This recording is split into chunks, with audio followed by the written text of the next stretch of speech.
Welcome to Restaurants of Hawaii, the podcast for the Hawaii Restaurants Association. My name is Sheryl Matsuoka, the president and CEO of Hawaii Restaurant Association and the Hawaii Restaurant Association Educational Foundation. Today, we are recapping 2024 and how the Hawaii Restaurant Association supported you, our restaurateurs in the restaurant industry, in 2024. Before we get started, I'm going to ask my guests to please introduce themselves. And if you don't mind, I'm going to start off with Victor Lim, our lead government relations. I guess I'm going to call you the lead for all the government relations advocacy for the Hawaii Restaurant Association. Victor?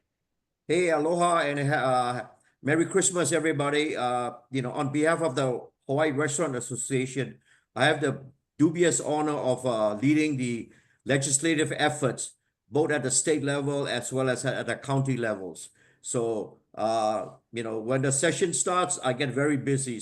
But I need everybody to join me and give me input and help me fight the bad bills that affect our business.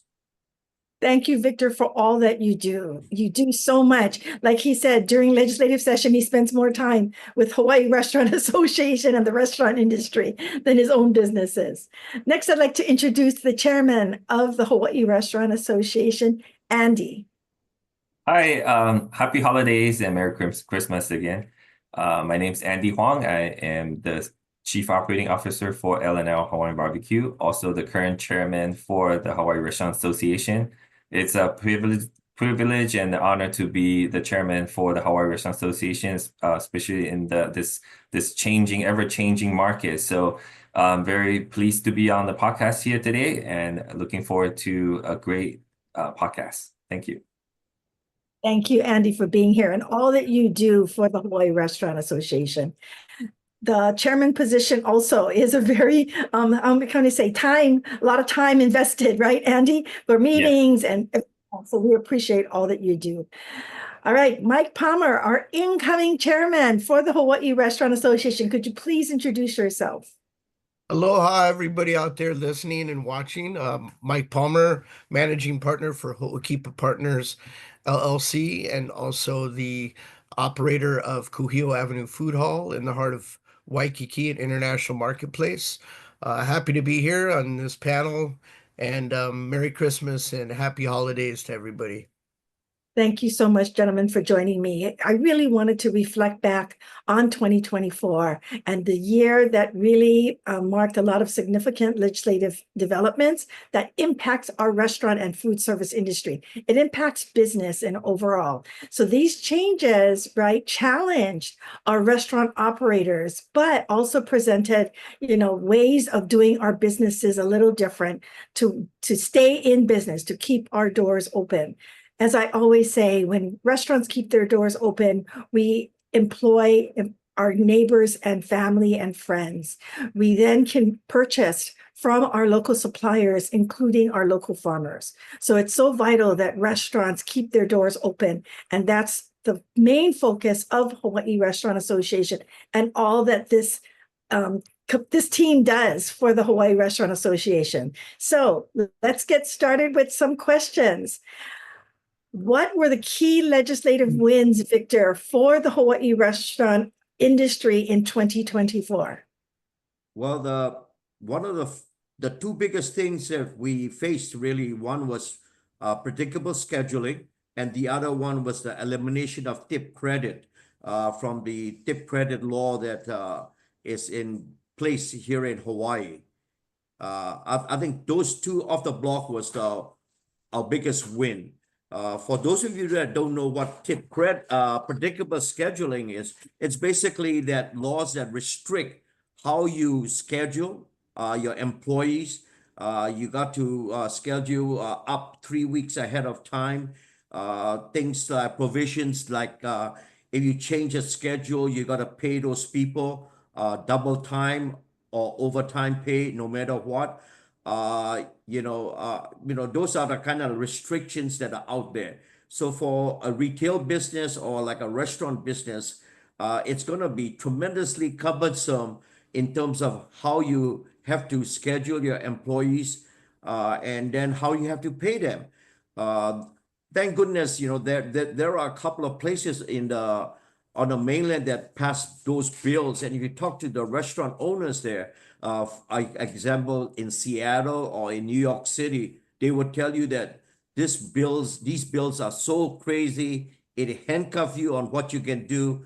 And then it really doesn't end up with the work that it needs to do, because you have to pay double time if you bring in somebody because one of your employee is sick, and then you want to replace that shift. It makes it almost impossible for people to want to do that.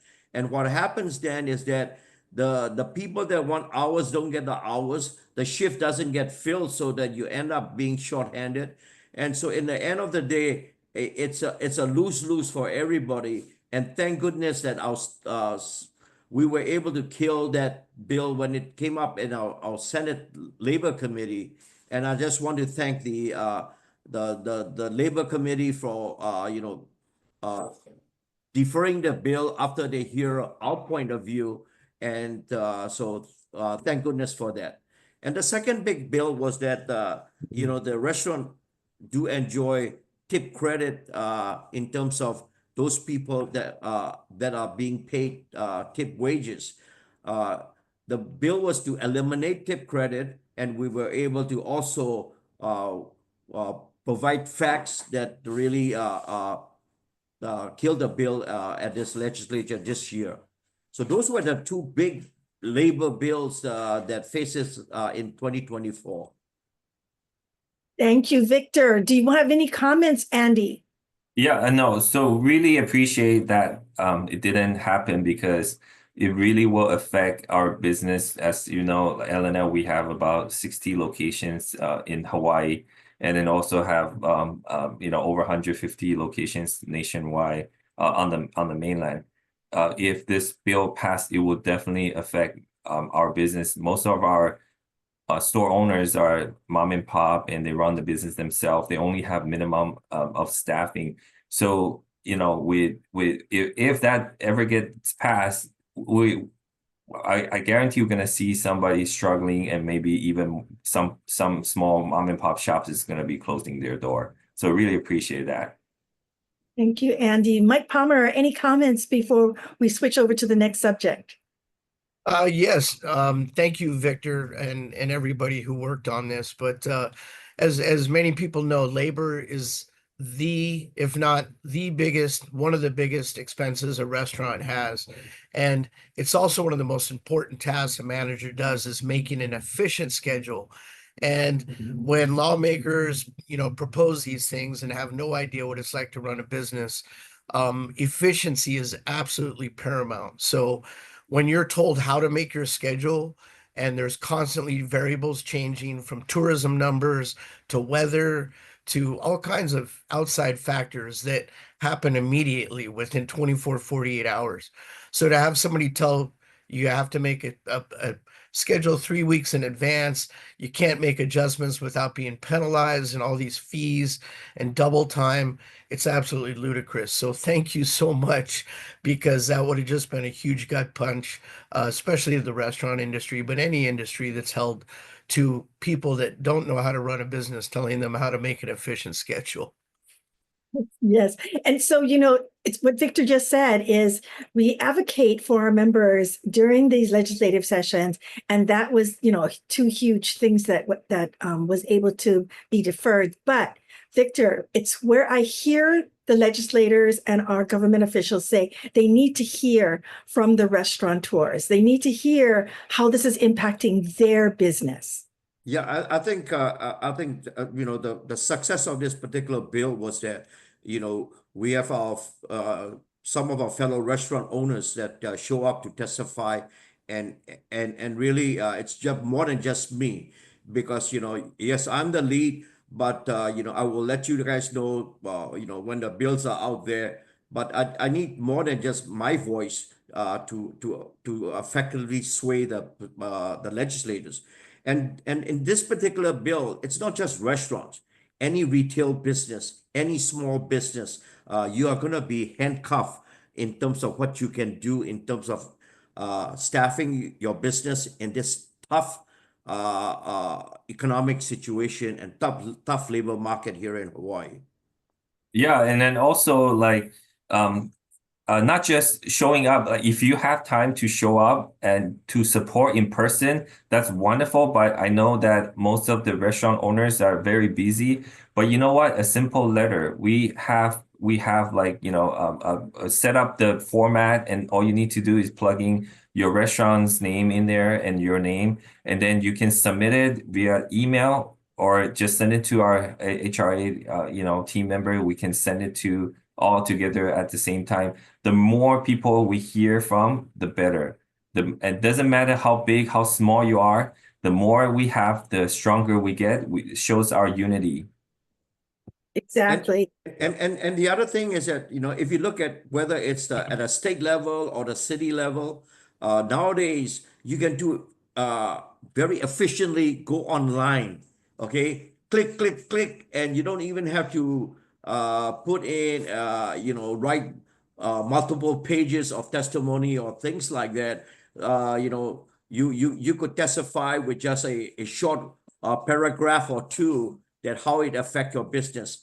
So, the other side always have a lot of people that show up, and for the small businesses, it's tough because many of us do not have extra staff, or so we do not have the time to show up to testify. But however, you can go online. Once something is up cooking, I definitely will be sending emails out, as well as letting the HRA administrative team know, so that what's happening, what we're doing, what position we are taking, and it really take all of us. So, it's not difficult, it's easy. Okay. So before we move on to plastic bottles, Victor, anything else you want to speak about? Other wins that happened in 2024? Yeah, one of the other big wins that we have happening in the city council right now is that, especially for the businesses, the restaurants in Waikiki, if you look at it, the current past 2-3 years, how many festivals they have in Waikiki, and how many times they close Kalakaua Avenue. So what happened is that when they have those food booths and stuff like that on Kalakaua Avenue and closing the street and so forth, people like Mike Palmer or Ellen Ho that have brick and mortar restaurants, your customers cannot go to Waikiki to patronize you.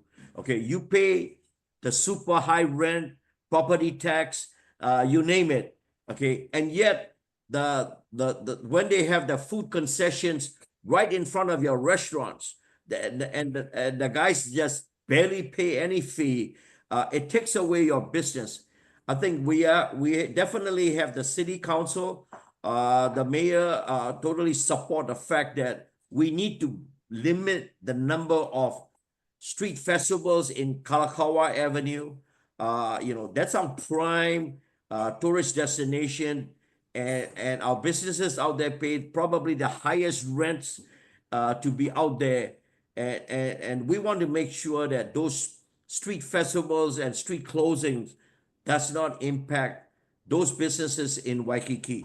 I think that's probably a big win for us right now. It's almost totally there. I think we are probably on the final phase of the making provisions in our city charter to allow to make sure that those things doesn't take place.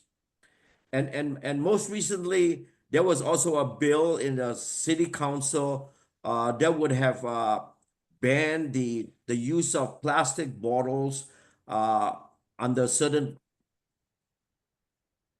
ounces in city facility or city permit situation. So basically, if you need a street permit for something, that might affect not just concession on Kapiolani Park or Ala Moana Beach Park or any kind of facility, but we were able to stop that bill 5-4. So thank goodness we have 5 city council members that voted against the bill. So so for now the bill is dead. But you never know. Like I said, 2025, there's always going to be other things popping up because, you're dead.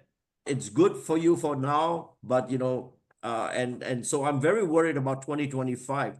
The fact that we're going to have a lot of new legislators, uh, both in the city council, as well as our state legislators. We just have so many new rookies coming into play. So anything is possible. Gosh, Victor, 2025 is going to be a very interesting year because that's exactly what I've heard, that we're plan meetings, right, with those new legislators so that we can explain how the restaurant industry works. So Yes, I mean, Scott Saiki is no longer the speaker on the House side. We have Nadine Nakamura from Kauai that's going to be the new speaker, and we have a lot of new elected officials coming into play. So a lot of new committee chairs, committee members. It just got published about a week ago as to who's going to be playing in what, and I'm sure, when you get new legislator in, I think their intent is always to do well. They want to do what's right. The problem is that many of them do not have real world business experience. And so our challenge is really to make sure that they get to know who we are and also understand the challenges that we face, hiring people, keeping people employed, running our businesses, so that when they propose different legislations, we get to provide our expertise, our experience as to what's doable, what's not doable, what bill is really bad, and that's our challenge for 2025. yes, and that is a great segue to what I was going to say, which is staying informed, right, about the legislative changes, and that empowers our restaurant owners. Stay informed, stay updated. If you're not subscribed to the HRA's emails, newsletters, please subscribe. It's free. That way you get to find out what we're challenged with and what are some of the initiatives that we're focused on. And then please join our government relations committee. Help us at least understand when we have our committee meetings, we review all of the different bills, and then we talk about, what we're going to do to actively pursue it. So Mike, do you have any comments? Because you've been on some of those government relation committees and on some of those meetings with our legislators. Yes, absolutely. And I'll tell you, when I first joined the HRA, I didn't realize how important that was a big part of the HRA is advocating for restaurants on a political side, because there's a lot of people out there. And I think one of the key things that Victor mentioned is most bills start out with good intentions. It's somebody trying to make the world a better place and make the state of Hawaii a better place. And the bottle is a great example of that. We all understand the effects of plastics and what they can do to the environment. And eventually, yeah, maybe that is something that can be eliminated. But the trouble is when somebody implements this and then tries to push it through and have it become a law without looking at the ramifications or understanding, now, wait a minute, we need an alternative to the plastic before we can get rid of the plastic. And that's where a lot of these issues arise. So let's take the plastics ban several years ago, right? Restaurants and distributors were scrambling to try to find things that fit into the category of recyclable or whatever. And on top of that, we had the pandemic, so everybody's using takeout containers. And it was an absolute nightmare. There's all these distributors trying to source stuff. The prices skyrocketed. There were shortages globally on this stuff. And again, it started out with good intentions, but people need to understand, there's a lot of moving pieces. So, like Victor said, a lot of times that business knowledge isn't always there with people that are trying to pass these laws and the people that advocate for them. And that's, I think, where the HRA comes in. A big part of what we do is educating legislators, educating everybody, the general public, on the reasons why we might be against something, you know, and a lot of times we're not against the ultimate outcome, but it's like, wait a minute, slow down. Let's look at this, and piece by piece, eventually we might get there. But right now, we need to be realistic.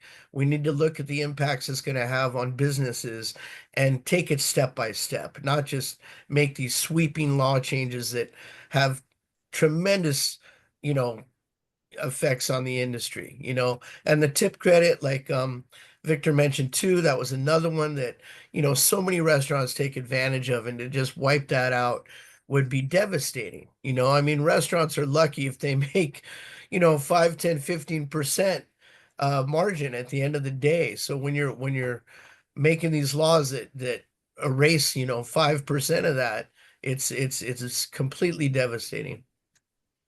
Thank But you. yeah, it's education and involvement is so important to telling people. Like so many people had no idea how the tip credit worked or even what it was. They're just like, yes, let's approve this. It's like, wait, do you even know what that is and how many restaurants use it and how much a general tipped employee makes? And they were shocked when they found out what tipped employees make. They were like, really? Wow, that's really good money.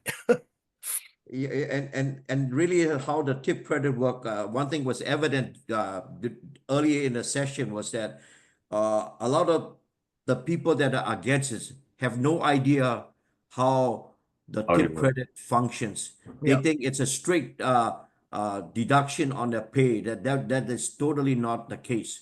And even the legislators that were opposing it don't understand what they are opposing.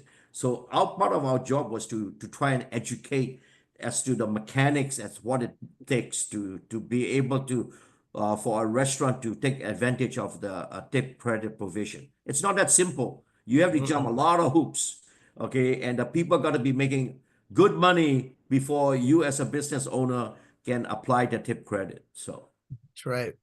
Yeah, back in the day when I was working in the restaurant industry, like as a server when I first started, and I was serving, I got tips. Like, you know, your hourly wage is the last thing you worry about because in the end of the day, you make so much more tips. Your wage is like it's just for me to have to write off my taxes, right? So, you know, that quarter, 25 cents, 75 cents tip credit to me at the time, you know, as an employee as nothing. But to the business owner, it's a big thing, right? It's huge thing. Not just the minimum wage, the tip credit that's increasing, and then also like the plastic ban that compound the cost of doing business. And so you just keep eating into the profit margin, and then eventually that's why we see so many restaurants closed down, especially, you know, during the past couple of years. We see a very significant increase of closure business out there. So every little rules that they impose has a huge impact to the business owners. Exactly. So in closing, because we're ready to close this podcast, I want to give everybody an opportunity to say a closing statement on how HRA will plan to continue to support our members and industry with all these evolving regulations, Victor, and what we predict will happen in 2025. We will have another podcast in 2025 to inform the industry of some of the things that we will be working on and asking for everyone's support, whether it's, you know, testimony by submittal or in person, coming to committee meetings, getting educated, reaching out to your communities, legislators. All those things have to be done. So shall we go around the circle? Mike, any closing statements before we close the podcast? Yeah, so whoever out there is listening, if you're not a member of the HRA, definitely please consider it because it is such a valuable resource for networking, just meeting people that share similar, you know, I mean, you look at this panel, right? We've got fast food represented, full service represented. Out there, we've got fine dining restaurants. We're all one big family with similar challenges, and we need to stick together. And it's a great place to network. It's a great place to learn It's a great place to advocate and educate. And for those that are listening that are already current members, thank you for your continued membership and support. Thank you, Mike. Andy. Yeah, thank you, Mike. That's exactly what I was trying to say too. If you're not a member, please consider it and join as a member, because you can network, you can learn a lot from each other. You also can share your challenges, right? And that is the best and cheapest way to actually get insight from other successful restaurateurs, and then also be involved and get yourself updated with the current news. And you can subscribe. Even if you're not a member, you can still subscribe to receive the newsletter. But of course, definitely, if you become a member, you get the chance to network, to meet people, to share ideas, and we can be stronger as as one team if everybody join, and then we can have more power at the legislators when we share our ideas and shares our inputs. Thank you. Thank you so much. And to Victor, our gratitude, heartfelt gratitude, Victor, for all that you've done over all these years. I mean, he's always walking downtown, walking to the Capitol, going to the meetings, and has been very, very, what without my Victor? Yeah, Victor. I think that the thing I just want to say is that the mission of HRA is to be the advocacy, the mouthpiece of HRA, the restaurant industry. And really, we're there to make sure that we don't have onerous bills out there that make life difficult for us to run our businesses. And we will support bills that make sense for us. So, we'll do the right things. We know, we are here as part of the community. And part of our job is, like I say, is to educate the people that can make decisions that could make life miserable for us. And so how do we try to eliminate those things? So that's what we do. We're there to help you as a restaurant owner, as a restaurant manager, to make life as easy as possible for you. Thank you very much, guys. Thank you so much, gentlemen. Sorry, Sheryl, can I just say one more thing? And I just want to say, as part of the group restaurant industry, we are one of the largest employers in the state. So a very important part of the state and the dynamics and the huge labor force that we represent. Exactly, Mike. Thank you so much. So in closing, I just really want to thank all our guests for joining me today.